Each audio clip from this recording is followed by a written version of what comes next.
Hi everybody, I'm Nevin Holmes, or Fork, whatever. I make YouTube videos, as was made pretty obvious by what people have said so far. Disclaimer, I'm not a professional. Second disclaimer, my allergies are absolutely destroying me. And third disclaimer, I have not practiced this enough at all. So I got my paper, don't make fun of me, or do, whatever. Anyways, I've been making YouTube videos for a little over 5 years. I don't really plan on stopping anytime soon. Today, I'm going to be talking about how I go about finding games and picking them out, separating the wheat from the chaff and all that.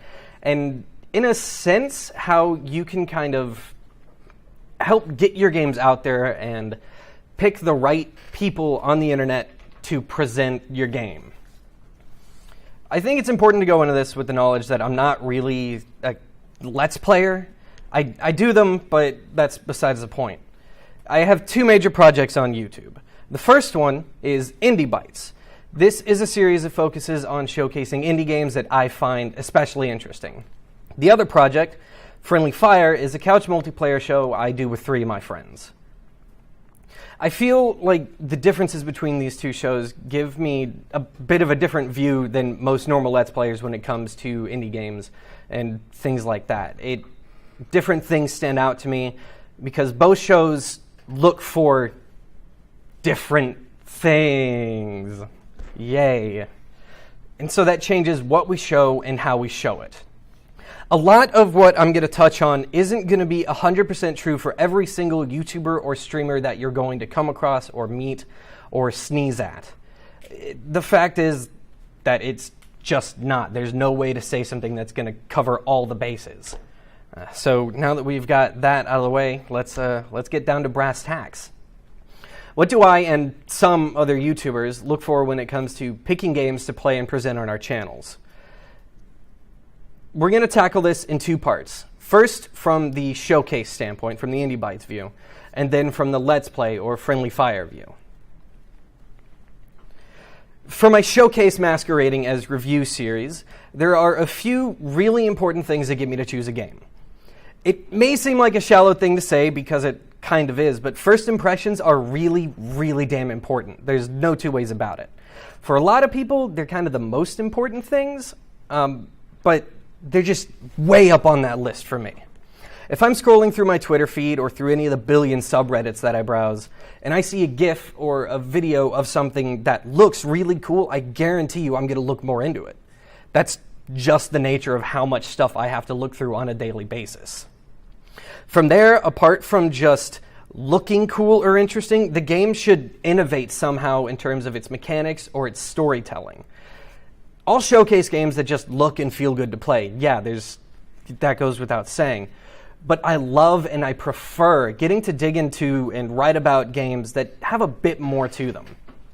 If I read into a game and it turns out that it has this really cool mechanic built behind the scenes, or that its mechanics convey some kind of message, or even that its story touches on something relevant to society today, I guarantee you I'm probably going to write about it. I love guaranteeing probablys. It gives me a way out. Now, it's important to note that you don't need to land all those points by any means. But in my experience, what people love most about indie creators is the hard leaps, bounds, and risks that you guys get to take and all the passion that you put into your work. There's a lot of my favorite games have taken these crazy risks that you'll never see in the AAA industry. And so the biggest piece of advice I can give to you to get your game to stand out is to figure out a focus or some kind of thing about that game that will be its identity, make it super strong, and wear it as a badge of pride. That goes a long way to getting those really interesting GIFs or videos out there. Now, I changed my slide early. I'm sure some people were confused. But when it comes to Friendly Fire, we like to focus on local multiplayer indie games. A big thing about this show is that while, we'll sometimes go off and do single-player games, we really try to share the experience of as many local games as we can. The fact is, in the modern games industry, there aren't a lot of couch multiplayer games. It's kind of a shame, but that's the way it is. So we try to show off any of the great ones that we find.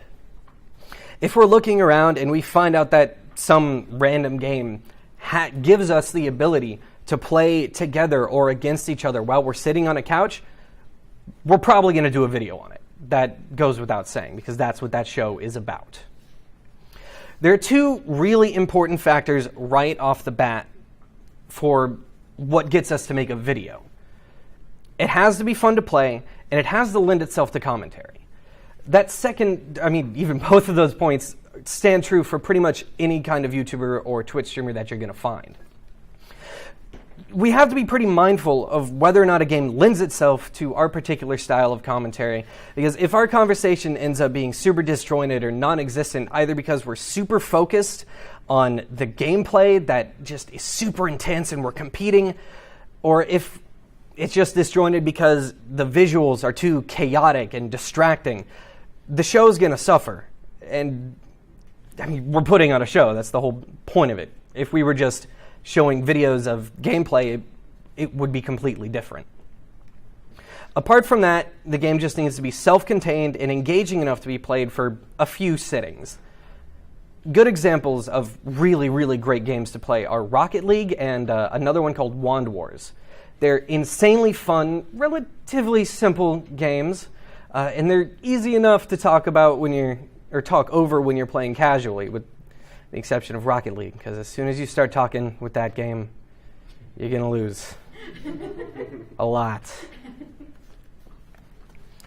So, with so many games out there, and the number is going up, by the second at this point, I think, it can be as hard for us to find games as it is to get your games noticed.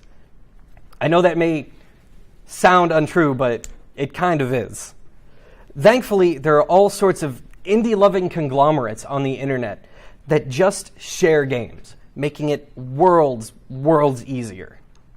There are websites or Twitter accounts like RetroNuke, Screenshot Daily, Pixel Prospector, and even the itch.io and IndieDB accounts are really, really great to follow and probably get in touch with, since they really just post about games a few times a day. More often than not, they post some really kick-ass projects, too. I know that a few that I follow religiously I found through one of those mediums. Beyond that, I browse development forums and subreddits, places like the Unreal Engine forums or our indie games, our indie gaming, stuff like that. A lot of devs post screenshots or little devlogs around places like these, and again, I found a lot of really cool little projects there.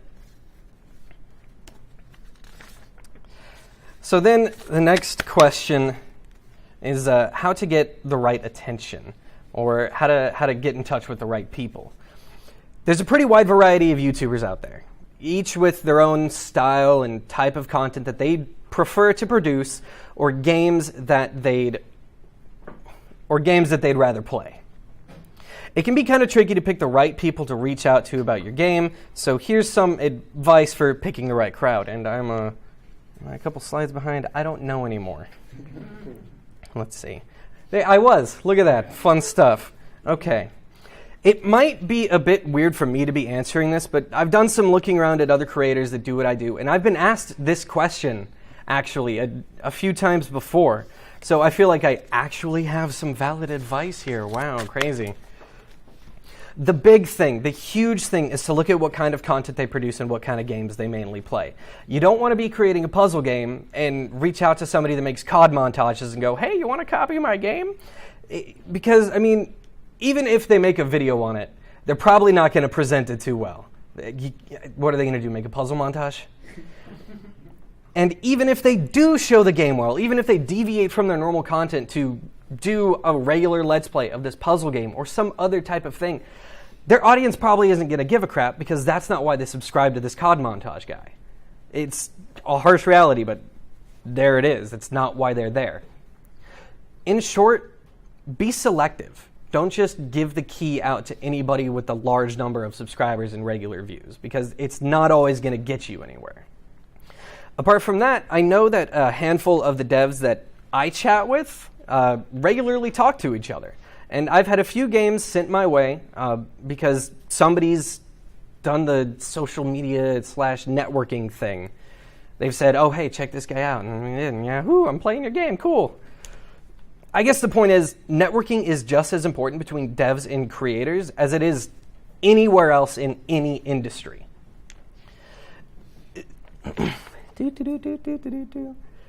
Talking to creators is a great way to get them to talk to their friends about your game, and it kind of just snowballs from there. This is a bit of a tangent. It's not really related to the topic as a whole that I'm going through, but I feel that it's really important to talk about. There are some channels and Twitter accounts and blah, blah, blah out there that are just set up for the sole purpose of getting free games for themselves, never planning on making helpful content. And I know that that should seem obvious, but I know that regularly there are new developers who come here, and I felt like this is something that should be talked about. While some of them are pretty obvious, others are actually a bit more difficult to figure out. On one hand, some have content on their channels, even have subscribers. And then on the other hand, the funny and sad and lazy side of things, some people will just email you pretending to be somebody else. Thankfully, there are some really simple things that you can do to protect yourself against crappy people doing crappy things. The first thing is to make sure that the email address they're contacting you from is on their channel somewhere. Cut, dry, plain and simple. If it's not, or if a different one is listed, ask them to update their channel so that the email addresses match. It's so easy to check this, and I know for a fact that it saves some of my friends a little bit of grief and a little bit of just, geez, I can't believe they got me. Dang. Apart from that, check their content's posting dates. Better quality channels generally follow a regular posting schedule. Keep an eye out for channels with only really old videos or a bunch of really new videos or a huge amount of content posted just all at once, like it was a batch and then left alone. Keep an eye out for signs of view botting on videos too. If a video gets a lot of views insanely quick, the counter is going to get stuck at 301 unless they changed it. But it's been that since forever.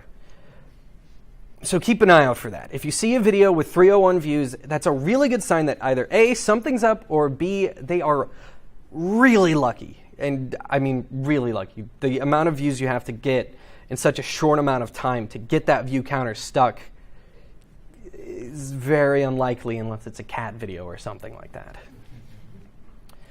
A good rule of thumb is that you can expect a video's view count to be around 5 to 10% of the channel's subscriber count. So if I have a channel with 100 subs, I can expect any video to get between 5 and 10 views. That's the math. That's how it usually works out. Comments and stuff like that, likes, that can vary. It's really hard because like I have 2,000 something and I get maybe 2 comments per video. So don't rely on those numbers. Rely more on views and stuff like that. If either number is much larger than the other, that's a huge red flag. And I could probably talk about stuff like this for ages, but there are other people who want to talk, and I was told that to leave time for questions. Yes? We can take a couple now, but yeah, we might. Or is that like at the end? Sure, we can take a few questions before right now if anybody has any. Here's his hand first. So I know for a lot of people they'll be developing the game using art code and marketing. And I don't know about for everyone here, but for me at least, I don't watch a lot of YouTubers. I watch like you and one other person when it comes to making content. Mm-hmm. So do you actually know, I don't even know if it's a good answer to this, do you know a good way to discover content creators to reach out to? I do actually, and I meant to put a paragraph of this in my damn presentation, but I didn't. So there are a couple of really good places that you can check. Both of them are on Reddit because I live on Reddit. The first is our Let's Play. It is a subreddit of Let's Players. These are people who, it's just a community of people who all make Let's Plays. Like that's it. You can go there. Many times I've seen devs go there and be like, hey, this is my game. Anybody want a key? So that's a really good place to start. And the community is generally pretty awesome. Every community has a few bad eggs, but whatever. The other one is Let's Play My Game, where you post and you say, hey, this is my game. Here's some media on it. Here's a trailer or whatever. Who's interested? I've gotten a few games from there, and they ended up being pretty good. So there you go. You had one? So about the 301 plus thing, does it happen I thought that happened only the very beginning when everybody's watching the video all at once, right? It's like only if you're below 301 views? If they may have changed it, but to my knowledge, like if... Sorry, I spaced. It's been a long day. To my knowledge, it's if they get like a large amount of views at once, the counter will get stuck. I think, now that I think about it, I think you are right. Like at the beginning, it'll get stuck at 301. Like if I upload the video and then I go buy 1 million views, it'll get stuck at 301. Okay. So it's not a perfect way to tell, but it is something to keep an eye out for. In the green? Earlier you said some websites. You said like NEDB. Yeah, okay. So some Twitter accounts, RetroNuke, Screenshot Daily, and Pixel Prospector. RetroNuke. RetroNuke. In those 3 accounts, like I don't know how they work behind the scenes, but I'd be surprised if they said no if you reached out to them and were like, hey, here's my game. You want to just post about it? What were the other 2? The other 2 are itch.io and NDDB. No, I mean the other 2 Twitter accounts. Oh, itch.io and NDDB both have Twitter accounts as well. Those were, because I mentioned those 5, and that's... Screenshot Daily and Pixel Prospect. Oh, Thank you, that's what I meant. there we go. Thank you. It's like an indie. They post pixel art and sometimes pixel games. Yeah. Is that right? Huge database of advice. They seem to troll, like not in a bad way, but look at TigSource and some of the other dev forums because they also found my stuff. They also have a huge Yeah, they do. marketing guide that they've been working on for years. Oh yeah, They're a really, really good resource. I highly recommend Pixel Prospector. Did you have a question? Well, I was just going to say, add one to it, Project MQ on Twitter. I'm going to write that one down. I don't have a pen, but I'm going to remember that. I've heard of that one actually. Is that available? Okay. And is that it? Let's move on to the next speaker. Okay.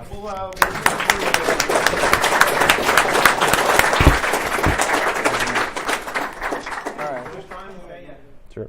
How you guys doing? Smoofheigen. I just came in from Houston about 30 minutes ago. So you guys have sidewalks, and that's awesome. It's much better out here, and it's just the air is clear, and I love it. It's amazing.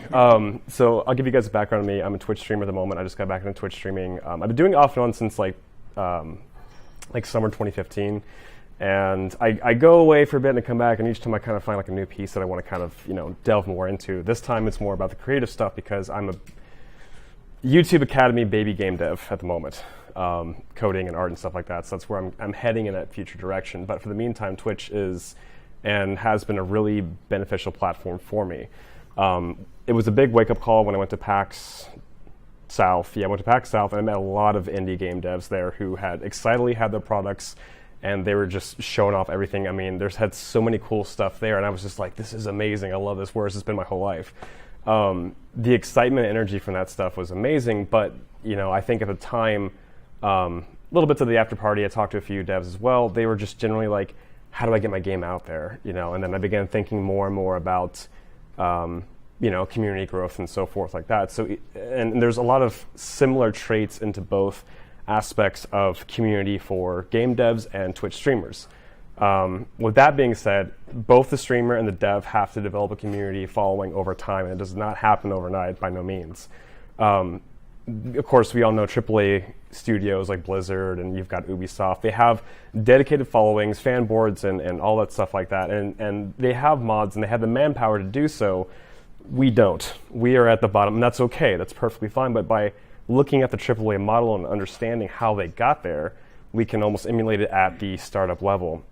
And that's where it comes to, nurturing your content, nurturing your people. If you have anybody with questions and so forth for devs and streamers, being present is almost more important than actually creating the content, because sometimes just being there for your viewers is really important. And this also leads, this segues into my next point, which is, I think right now is a very, very big deal. I'll talk about Twitch streamers first, but at the moment there is this premise and this idea that I can quit my day job and be really famous on the internet.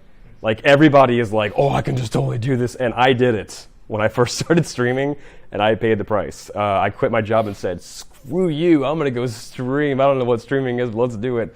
And I did it 7 days a week for 3 months straight, and I burned out hard. Now, I don't know, now that's when I learned the whole marketing aspect of it, but then it gave me perspective in the sense of what's actually happening in the market at the moment, and that's oversaturation. Oversaturation is a very big thing right now, and that's okay, that's perfectly fine. It's a thriving community. Many people are coming from all the different platforms to Twitch, and it's beginning to evolve into interactive media is a very big deal right now, and a lot of AAA companies are slow to catch on, but who has been fast to catch on has been the indie game devs. And I've seen that, and I've talked to them at PAX South and elsewhere, and they really, they want to know how innovative can we be for the future, and there's different platforms like Beam and stuff like that, which have utilities similar to, the viewer will do something, they'll make a choice, and it'll actually affect the game. That's crazy. That little tiny toggle, whatever it is, it's huge. Twitch, it's going to catch up eventually. They're going to have the same kind of aspect in that as well. But back to the point, it said that oversaturation is a big thing on Twitch. And even in the game dev, you go on Steam, there are hundreds of thousands of amazing titles out there, but not enough marketing to go around. So the important thing here is that learning to band together. I think coming together is a very, very important thing to create a co-habitual relationship between a streamer and a dev. And the way that it works is that by creating a community, just for example, I had a friend who was a Twitch partner. He went to Ubisoft. They flew him out to wherever, and they did like this big Watch Dogs thing. And he was out there, but he got, even though he's a Twitch partner, he had like much more exposure than he had before by just being there at the event, because the company realizes that we need to like reach out to these people. I don't know if you guys have heard of the indie game. It's coming out, Dauntless. It's like a 4-player co-op, kind of like Monster Hunter, which I love Monster Hunter. That's like one of my favorite games ever made. They're really ramping up the community. They're getting ready. They're getting ready to, get people in for streamers, YouTube, whatever, because they realize that that's the future. That is the most important aspect there, is to garnish yourself, the audience, and to give back as much as you receive to both parties. Because if you think about it, it's beneficial to both parties to help nurture streamers and also to give back to the game devs. It's free advertisement. It's free advertisement in a world where we're working on shoestring budgets here, but damn it, we're going to do it, That, to me, is one of the best, ways to go about it. I can go on about that, forever, but coexisting together and working with devs and streamers and content creators and stuff like that is definitely the future. Which again, coming back to the Ubisoft point, is that, community spotlights. Let's just say you have a community, your company is building some games, you had a couple indie games and so forth like that, but if you were to actively recognize the streamer on your Twitter feed, no matter how big it is, no matter how big your website or boards or whatever, if you actively recognize these content creators who are in turn helping spread your message out there, if you give back to them as they give back to you inadvertently, you will see that return and so forth. And again, it helps spread the message for your game, and by nurturing the streamer as well, you're helping them in turn too.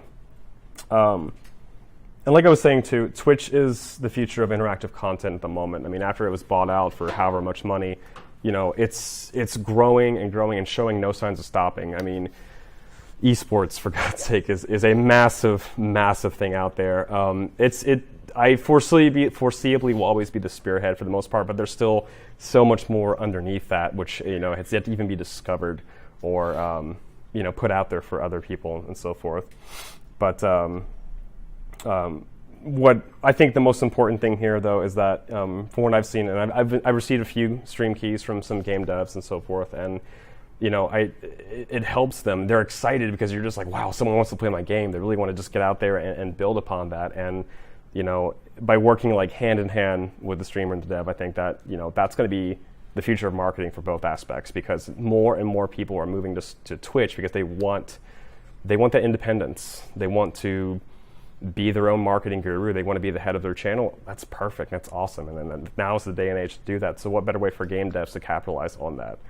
So that one, my speech is a little rushed. I got here from Houston, so rushed in, but hopefully that that leave some for you guys. So yeah, thank you.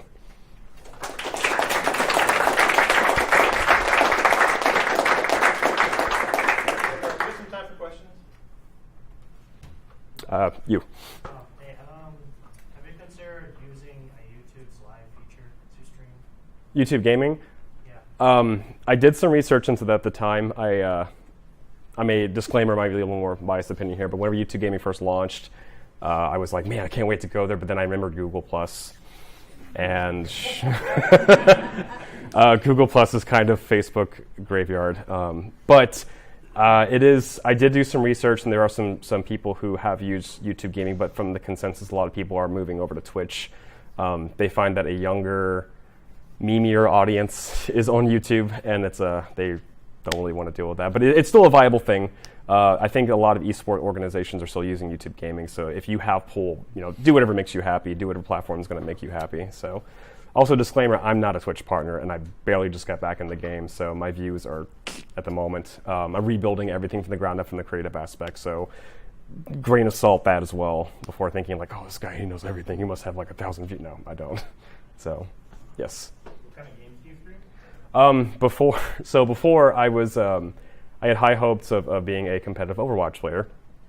Rip me. So I was playing competitive Overwatch for a good while, and I did that for about six or 7 months. And I had a following for the most part. Now, though, coming back into it, since my focus now has been for the past year, like under the radar, working on art stuff, it's going to be more creative stream since I am an artist, a 2D artist for concept.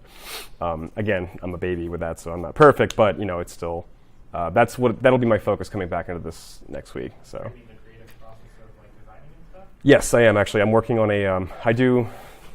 so my further back history is I did film work and voiceover work, so I'm creating an animatic right now for YouTube where I'm doing all the voices and scripting. I don't sleep, so I drink a lot of coffee.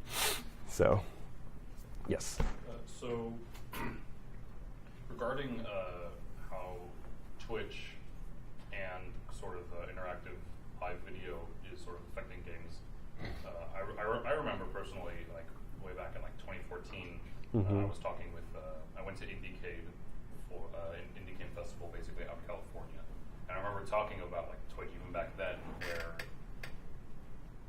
designers were like purposefully trying to design games around something like Twitch or YouTube.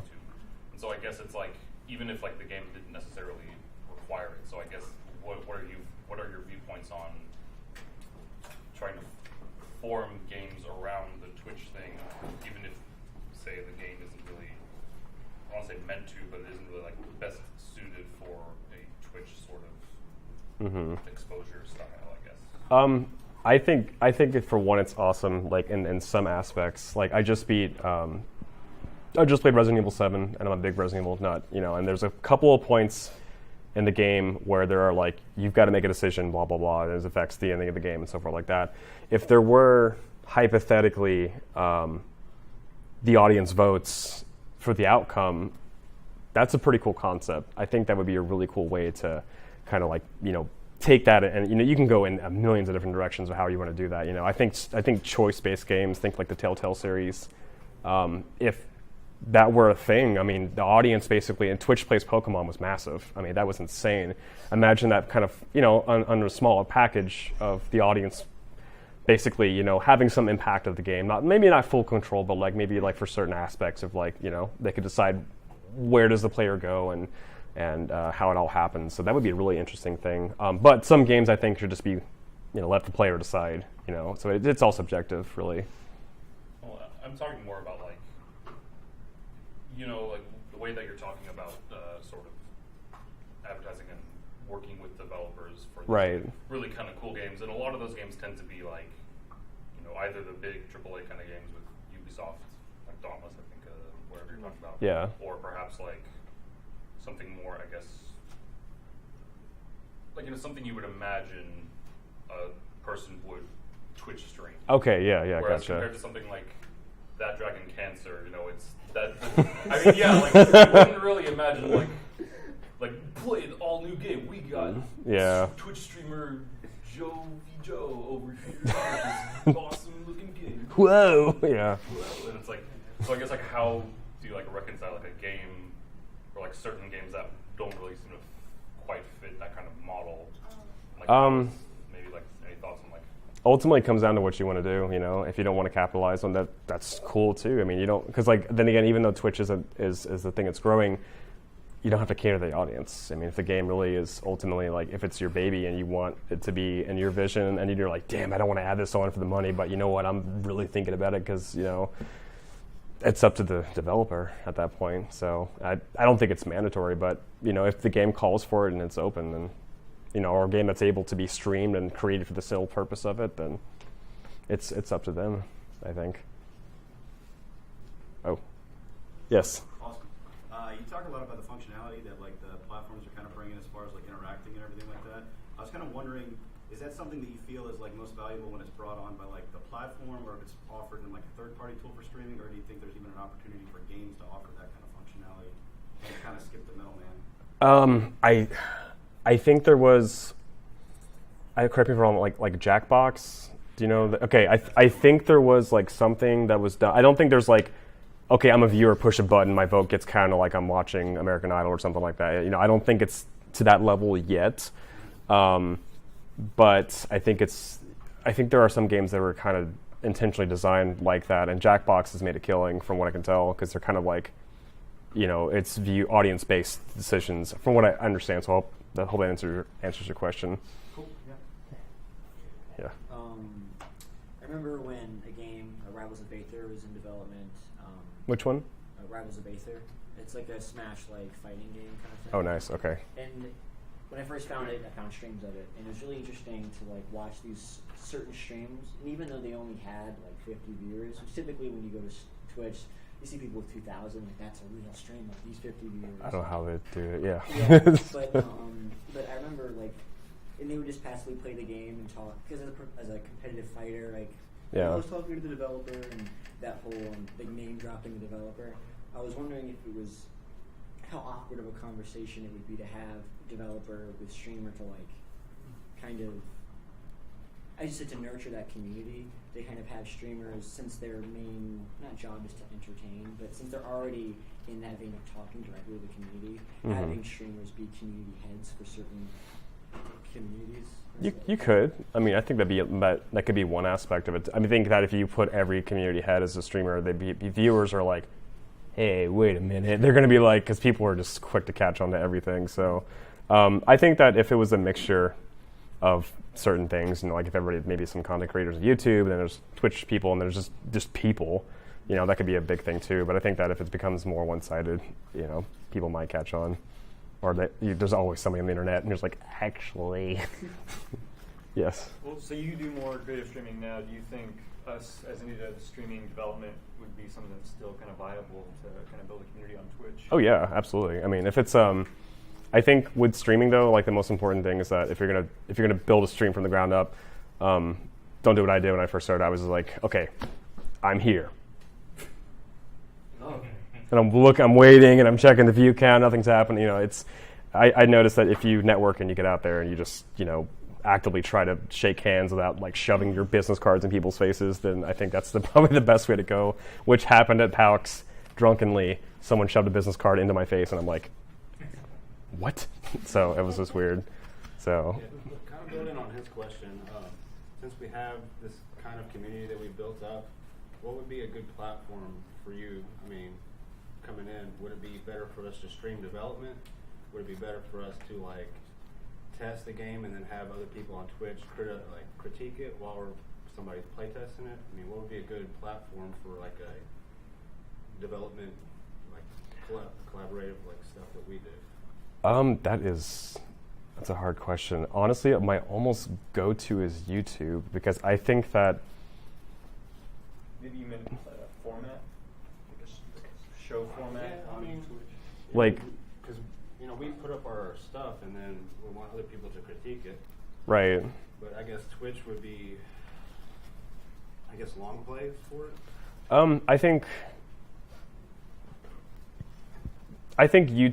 Twitch would be good for like like, okay, there's a studio now called Ripstone Games. I don't know if you guys know them yet, but they play their games on Twitch, and they have a good time, and they're hanging out and stuff like that. And some guy goes on there and has a beer, and he's like, "What's up, dudes? We're playing chess today. It's so cool." And people watch and donate. So, like, if you were to create a channel, and as long as it's entertaining and stands out, then you could use that. But YouTube as well. I think that if it's the developmental process, YouTube might be the better choice, because with a video you can edit so much more stuff into there than a live streaming session. But again, it's subjective and whatever you guys want to do. Oh, yes. Oh, sorry. Yeah. Oh. That was okay. It was more of like an answer. Well, sure, go ahead, sure. Oh. If you guys want like a case study for the questions he's asking, go look at what Ska Studios has done on Twitch. The creator of Salt and Sanctuary, thank you. The creator of Salt and Sanctuary has actually created his own Ska Studios channel. His name is James, and he actually streamed the development of his game, of Salt and Sanctuary, and then he recruited other streamers more popular than himself to play it during the alpha and beta stages. Yeah, I think that's definitely, yeah. So, thank you guys. My name is Kirsten. My name online is OMG Floofy, because I'm apparently a very floofy guy. I'm very bad at speaking in front of people, so I apologize now.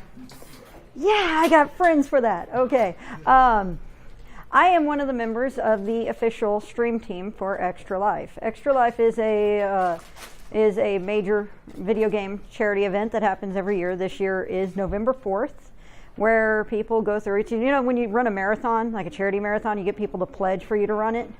Extra Life is the same concept, except you get people to pledge for you to play games for 24 hours straight. And it all raises money for the Children's Miracle Network hospital system to bring in money for children's hospitals. So every day on Saturday, I'm part of the official stream team, and I stream from 4 to 6 o'clock Central on Extra Life for Kids on Twitch. I also do a lot of streaming outside of there. Right now I'm unemployed, so I do my streaming during the evenings. Just let's see what we can do there, right? But one of the things I try to do is my big purpose when I do my streaming is try to create engagement. I'm not a very big streamer, but I like trying to find communities to engage with and work with. And I've had the fortune of working with some indie devs, and I've worked with voice actors and stuff, which was really quite a joy. I can tell you right now, as a streamer, that is so much fun. That is a blast to have a guest on your stream to work with and get to show things off like that. Streaming is one thing, but then when you get somebody on with you, it's suddenly like, oh, this is so cool. This is so great. So and it's actually funny with what you were talking about with the devs. I do a lot of streaming from Japanese games because I read Japanese. So one of the devs I followed is Xseed Games, and they are a localizing publisher that takes games from Japanese, brings them in English. Oh, cool. And so they do, it's like they're a developer that does their own streams. They do like weekly streams. I think they call it Xseed X Stream. That's what they call it, and they do it on Friday afternoons. And I think I saw one where the head editor was drinking Skittles vodka all through her stream. Because she's like, she's just like, oh my gosh, I can't do this. I need something in me. And so they were having a drinking party while playing the game. And everybody ate it up. They had tons of fun, and it got a lot of footage of their game out. So my big thing is as long as your viewers know you're having fun, that's a really big part. So, but like working with the guests on I think one time when I was with a group called Sanctuary Crew for a while, and we had the devs for a indie title called Arian on with us, and they were, again, super excited, just like, oh my gosh, this is the greatest thing. So in the case of doing that kind of thing with that kind of streaming or working with other people like that, I think it's like with what you said earlier, look for somebody who matches your style and everything, and they will. And don't always worry about them looking for you. If you find somebody you really like, feel free to contact them. Just say, hey, what do you want to do? Would you like to do this? You know, because smaller streamers, I can promise you, would be like, what?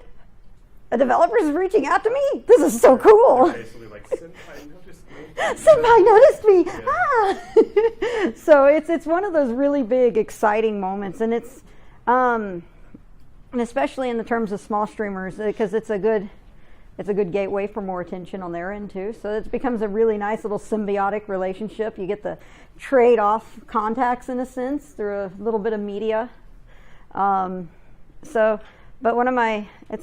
it's all for me. It's engagement, having fun, being easygoing with it. I'm not very professional about my stuff, as you can see. I'm terrible with this part of things. So, totally low fidelity here.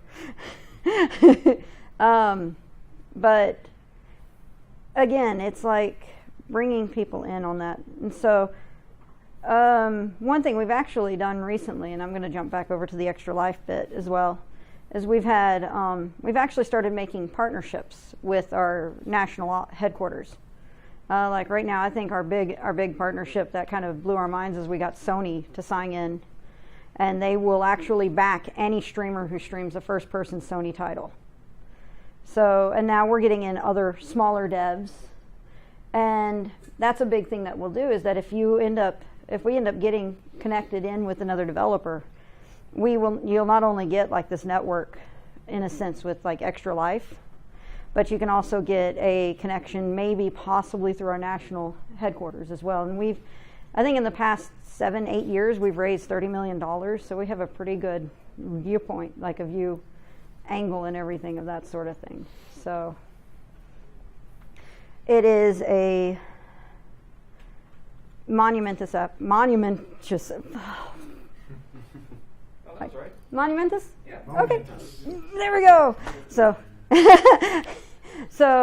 It's this effort from all sorts of different groups all involved, and we basically are kind of like, give me your hand, and it's work together. It's like you were saying it right there, working together, be a community, and basically the more that we can work with each other, the more we can bring in more attention to each of us, because streamers are constantly looking for more viewers, YouTubers are looking for more subscribers, and indie devs are looking, obviously, for more people to play their games. So it's a nice little gathering of stuff all together. And I mean, in the case of like, again, with charity organizations, I know Child's Play does a lot of stuff for that as well. It's the Penny Arcade charity event. And so they constantly look in for that sort of thing too. So I thought this was going to be 20 minutes long, but I have no clue. That's great. But it's basically, it's to me part of our whole DNA with all of that, and just working with everybody. So Well, thank you very much. I'm so terrible. I'm sorry. Yeah. So you mentioned the partnership with Sony. Do you think there are opportunities on an indie level that would be affordable to us, but also still beneficial to you guys? Oh, absolutely, absolutely. And it's not really a big thing with it, with our opportunities, as far as I know, that's going to be the head of our channel. That's going to be his thing to know about. But he goes on Twitter as Hero by Clicking. And he's the guy who runs the Extra Life stream channel. And you can do that, or you can reach out to him. I think there's contact info as well on Extra Life for Kids on Twitch. I think most of our partnerships are nonprofit, or just basically there's no money exchange because we're a nonprofit, is Extra Life. And so basically we'll be like, and if one of our streamers, and I mean, we just recently got connected into I can't remember the name of the game, but it's a MMO that's kind of like Minecraft is an MMO. Kind of. I can't remember the name of it. No, it's brand new. It came out like I can't remember. No, just keep adding two words together until you get the one that you want. Exactly. But it's actually I think it's just one word actually. So, but we actually just recently made this connection with their developers, and next thing we know is we've got like 6 or 7 of our team members that are like, oh, this looks cool, let's try it out. And so every time they stream, the head of our channel will send out a message saying we're doing this, and they shout out to the developer, and then the developer will usually be like, hey, look, they're doing this, and it turns into this little chain in a sense where we share it off together. One of my favorite best example is I play Sentinels of the Multiverse a lot on the Extra Life channel. And it's a really fun card game turned video game. And that's exactly what happens, though, is that when the tweet goes out and they call in the developer is like, hey, cool, let's get the word out. And next thing you know is that I get so many people I've never seen in my channel show up. So, and it's also, the biggest thing about Extra Life is it's a really good thing to put your name to, I think. Because, and especially if you find a local Extra Life player, because we have millions of them. So if you find a local one, like to your community, they're going to most likely be raising money for their local hospital. Like I raise money for the Children's Health here in Dallas. So, and my thing is because they saved my life when I was little, so I gotta do something. So there's a very good chance that when you put yourself into a local Extra Lifer, yes, a good name for it. When you put your name in with them, the attention that you raise also ends up going to the community as well. And so that's a really, really important deal for us. So. All right. Do we still have questions for our presenters tonight? Yes. No, yes. All right. So let's do this. We're gonna bring some tools up here, and can we maybe try a Q&A panel? Yeah. Cool. Yeah. All right.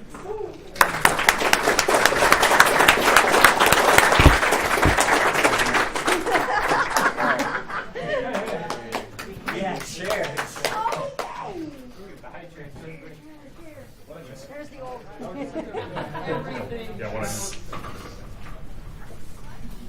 Yes. Sponsored streams. About what size streamer would it be polite to first ask if you could sponsor a stream instead of asking if you can play for free?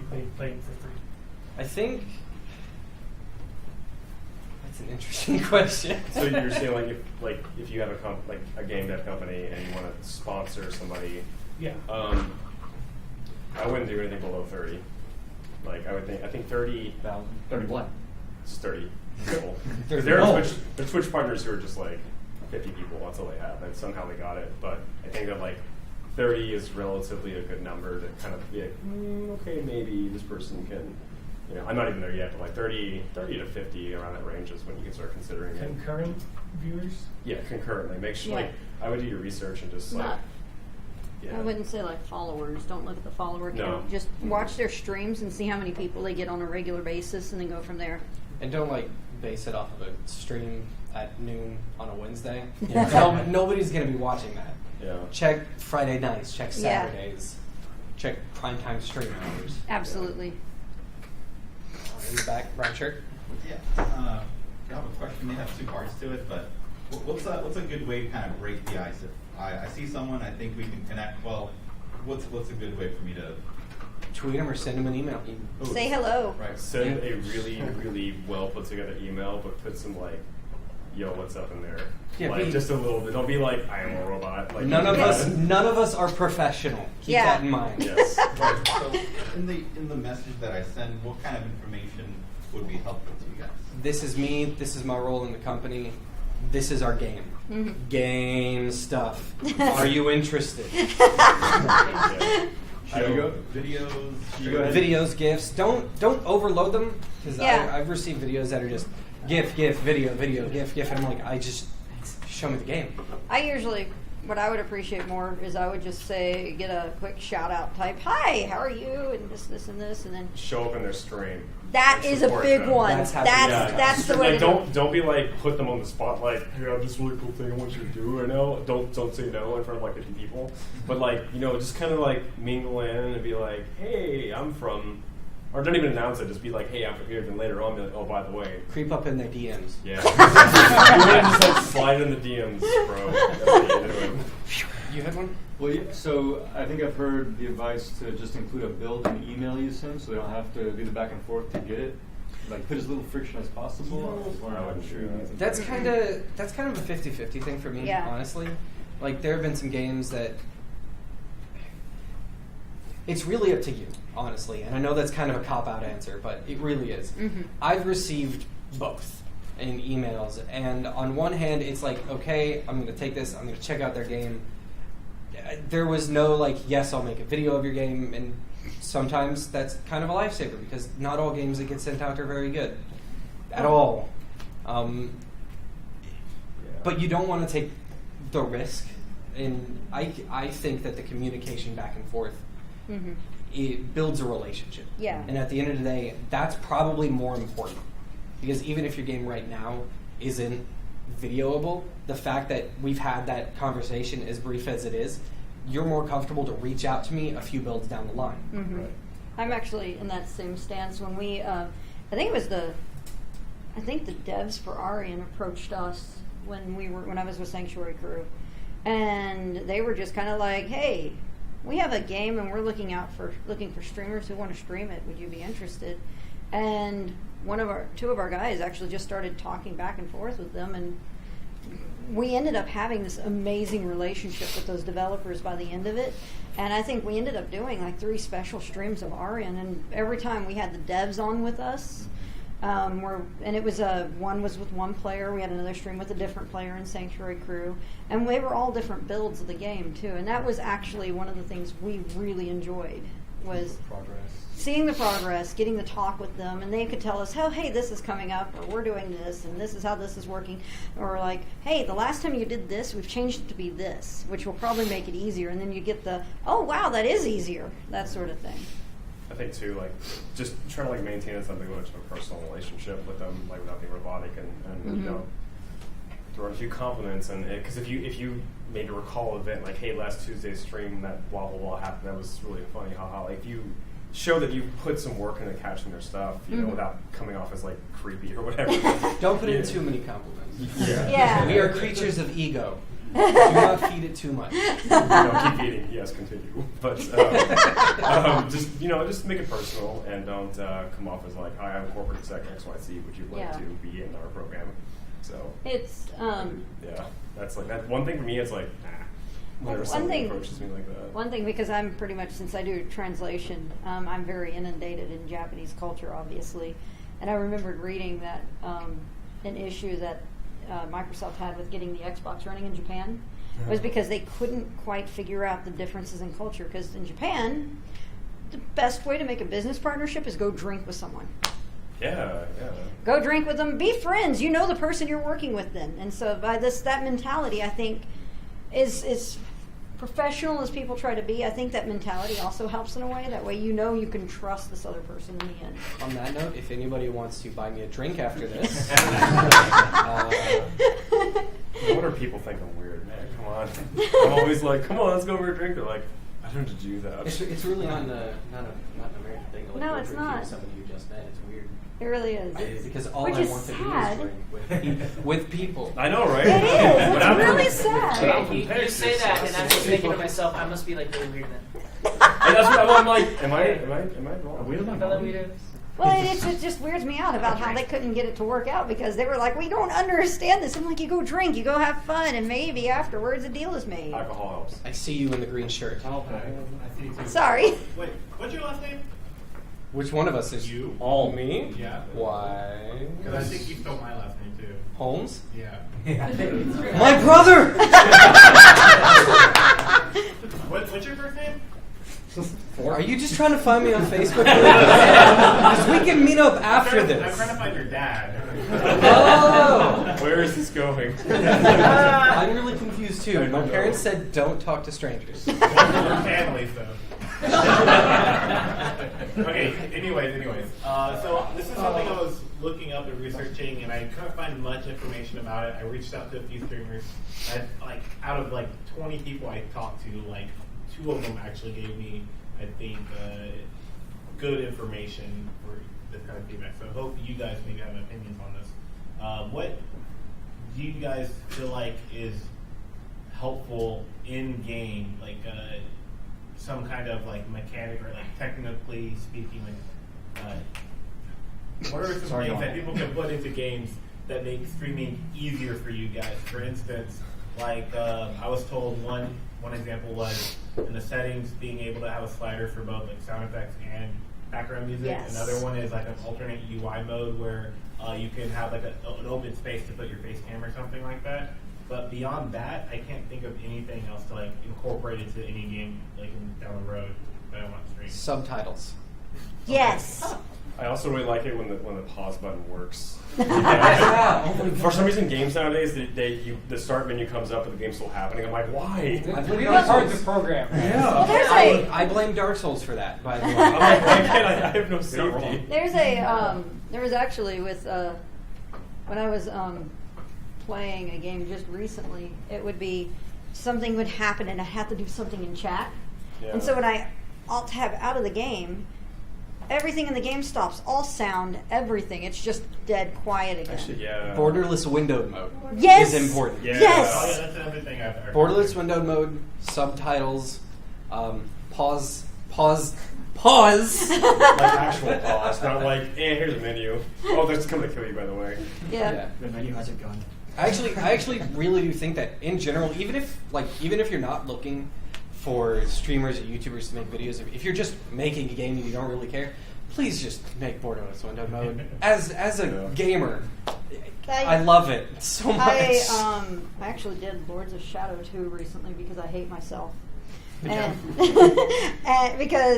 I realized when I was doing this, I was like, this game came out when, and it does not have borderless window mode. It's kind of depressing WTF? sometimes. It really is, especially from a company like Konami. But then again, they're now doing Pachinko. Konami has gone down the rabbit hole. Yeah, they have. Who? Pachinko. Next question. Oh, yeah. You look like you had one. So, do you guys have? I assume you do. Do you guys have any problems with like LP blindness, where you have that like tunnel vision, where you're talking to everybody in the chat, or you're trying to maintain a conversation with the chat, and you walk directly into a wall or something?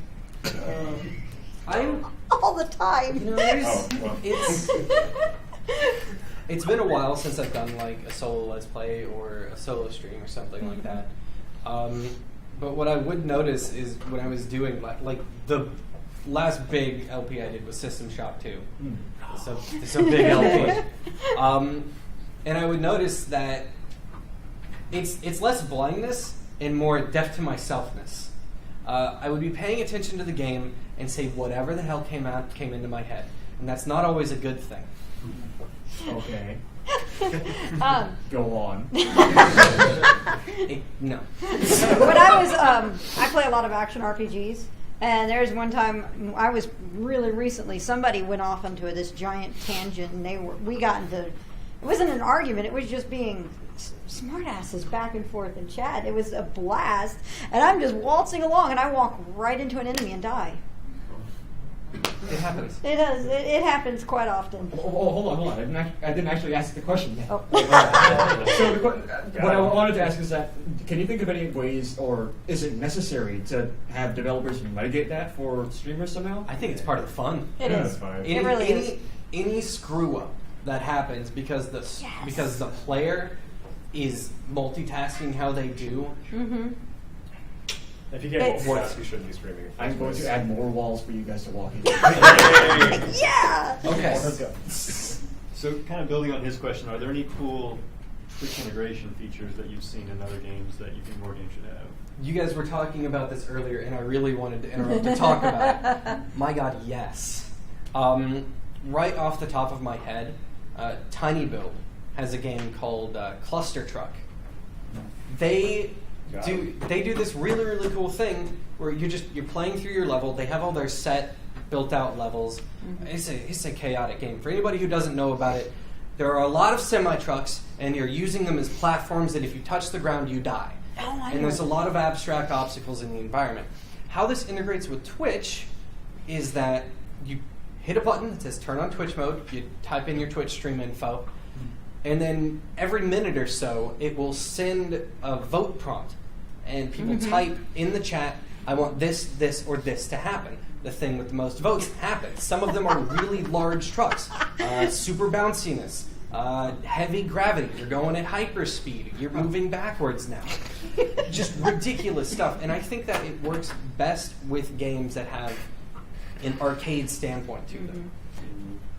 You can put it in your story game, and that would be hilarious to see that Dragon Cancer with super bouncy. Big head mode. Big head mode. I've also- super bouncy cancer babies. I've also seen, this is probably a little bit beyond, I mean, I know Sony's been reaching out to indie devs as well, but I know with the stream setup that Sony has for the PS4, that you can actually, there are some games out there that actually have integration commands. That you can type something in and then it goes through it. But then there's a side effect to that because at that point the streamer has to use the PS4 streaming utility. And a lot of people don't because, I mean, it's not super good. It's not super good, and it's also, it's not just that, but then we also have other developers like Atlas and Persona 5. If any of you heard of that? Can we talk about that real quick? Because that was insane. That's... Spoilers. What? No spoilers. But no spoilers. No, that's the problem. No, that's the problem. That is the problem. Atlas basically said that you will receive a cease and desist if you stream our game past blah blah blah. And I'm like, what the hell? Yeah, it was. So I guess I'm in the Quake Champions closed beta, and I'm not even sure if I'm supposed to say that. I'm allegedly in the Quake Champions closed beta. Is how you should have said that. And I'll have you know I'm a game dev for that. Whatever you said. Well, anything I say may or may not be a lie in general. So it's okay. Oh, that's good. There's a 90% chance that I'm not telling the truth. I think that I feel like both of those things that we were just talking about are actually really related. I think that NDAs are important, and I think that they need to be used right. I think Quake Champions is an example of a good-ish NDA. I think that the Persona 5 thing is really stupid. It is. If you are making a game that you really don't want things spoiled, don't watch it. Make sure you communicate that. But don't be a jerk about it. That's really what it comes down to. Did you see what happened on Twitch the day the game came out? I didn't see. People set their PS4s to stream it so it would show the blue screen, and there was a mass protest that way on Twitch. Nice. Wow. It was like 300 streamers doing that. Well, good on you, Atlas. So you have a couch co-op thing. You mentioned how couch co-op games or couch competitive games aren't that popular because in low-level indies it's hard to get people to have friends to play together. But it's interesting that I guess shows do a better job of having people together to play. My game is called Really Good Battle. It's really good. But it's a really good battle. Yeah, thank D-Stop for naming it for me. Nice. But the issue with that is I made it to be a really fast-paced game. And when I mean really fast-paced, I mean I have dev GIFs of the entire game from main menu to you just won score screen in 20 seconds. That's fucking cool. Yeah, like it's just really fast-paced. No, don't do it. No, it's... Yeah, I need this game. Where is this? Yeah, it's really cool. Yeah. It sounds really good. Battle. See, this thing is like... Is it a meme? Is that what this is? Am I being memed right now? My question is, in a game that takes place in under 20 seconds, and my main fear of it is giving it to YouTubers, and how long of a video can you make out of a 20-second rapid just shitstorm video? So there was a game that we played, Move or Die. It's got your traditional local multiplayer side view 2D platformer. Each round in that game is 20 seconds. And it goes from round to round, kind of like WarioWare. So just a whole bunch of different game modes, rapid fired, and you build up points. And when player X gets point Y, boom, the actual game is over. I'm not telling you to you're doing it wrong. I'm not saying that. What I'm saying is, you'd be surprised how long 20 seconds is. And how, if the game is made well enough, you shouldn't even worry about it. Because it'll be, as long as it's easy to go from match to match to match to match, they'll reach 10 minutes in no time. You mentioned WarioWare.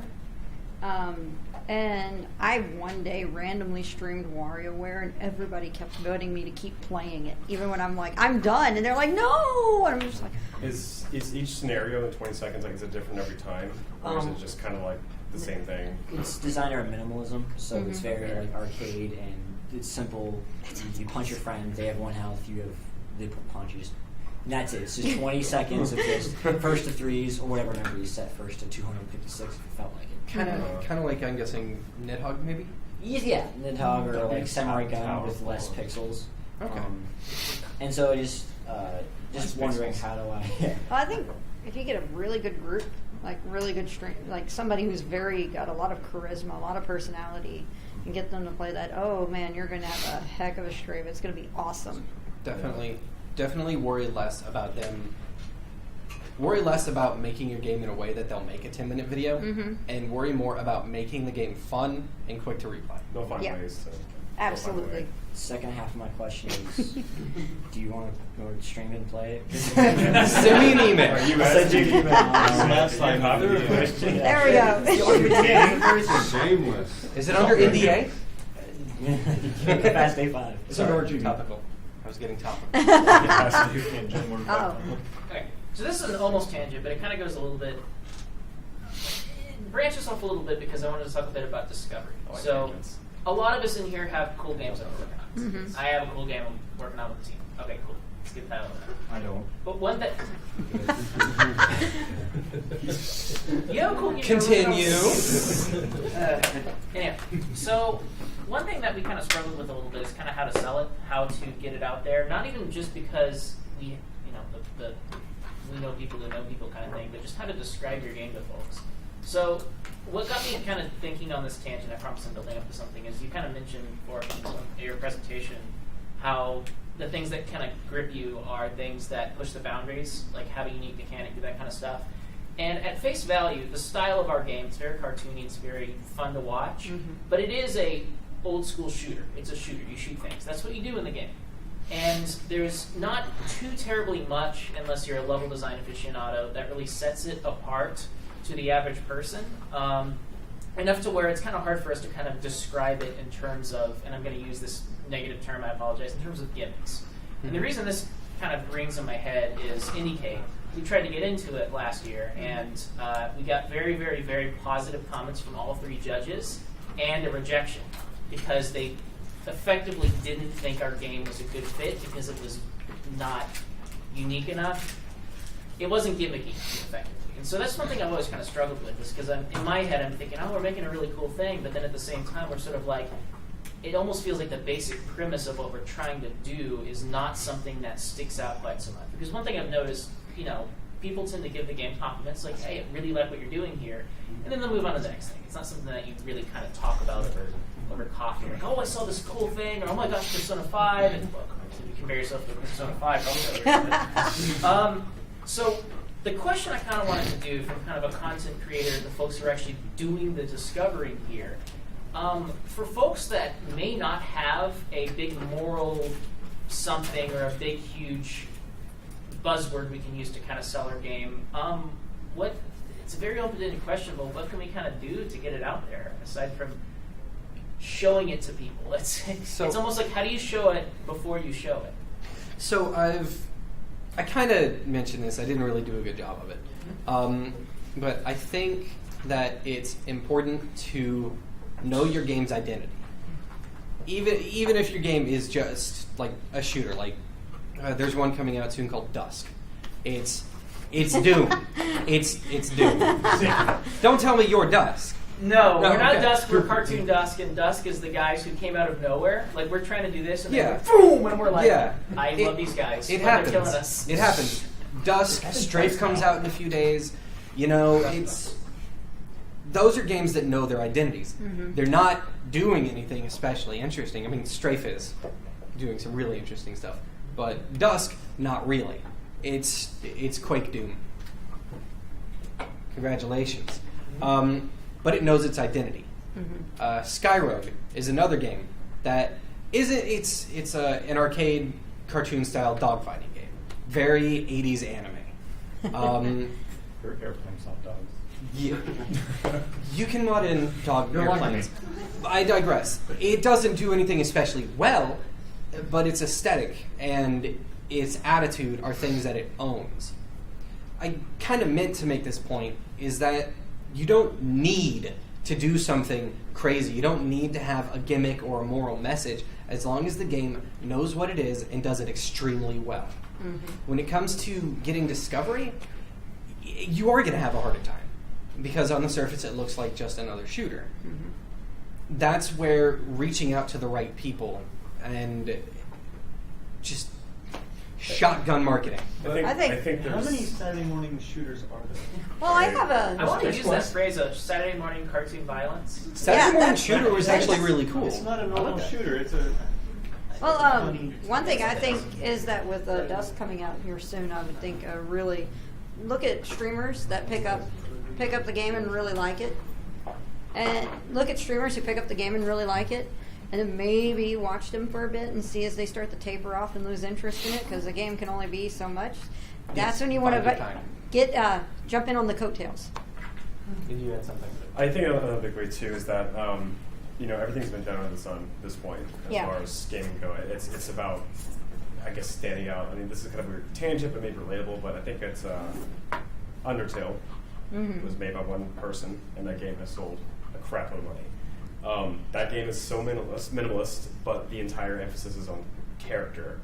I think the biggest thing that is going to draw, because mechanics are important, and doing some crazy over the top, whatever AAA thing in your game is good, but the player is going to be with the character for 8 hours or more, and if they can't grow an attachment to that character, that thing, the voice, whatever it is, and the story around it, they're going to go. You know what I mean? But to go further, how to get the exposure once you've already made the product. I mean, it might help, but that's how I found this group, is through Stream Texas. There's a whole bunch of different meetup groups like that. I mean, going after these things and just, getting a beer and hanging out with people and be like, oh, I'm a dev. And just don't make it super obvious why you're there, but just go and introduce Wear the yourself. shirt. Wear the shirt that says, I make games. Please talk to me. Because I can promise you. I am a games. That's the one. I can promise you, because there's always people that are looking to grow, and they're going to come to you and just be like, I agree. Senpai, give me the keys. Yeah, that's exactly what it is. Yeah, so there's... it's okay. In person is the best way to make the best impression ever. And, I noticed that my channel exploded after PAX South because I got drunk with everybody. So getting drunk with people really does help. Don't make an ass of yourself, but, We'll get right to you. I just got to say, I have a lot more that I feel like I could say to you, but I don't want to take up the whole time. So let's meet up after this. Sure, absolutely. I was going to say, to kind of build on that point, we kind of talked about different places like IndieDB and stuff like that, where kind of game devs hang out, and then kind of content creators and Let's Players go to find what games to check out. And then we talked about our Let's Play, where Let's Players hang out, and maybe devs should go there and kind of try to talk to them, kind of join the conversation. Do you guys have any communities that you're part of, or do you know of any where the kind of middle thing happens, where devs and content creators all come and it's a place for them to meet each other?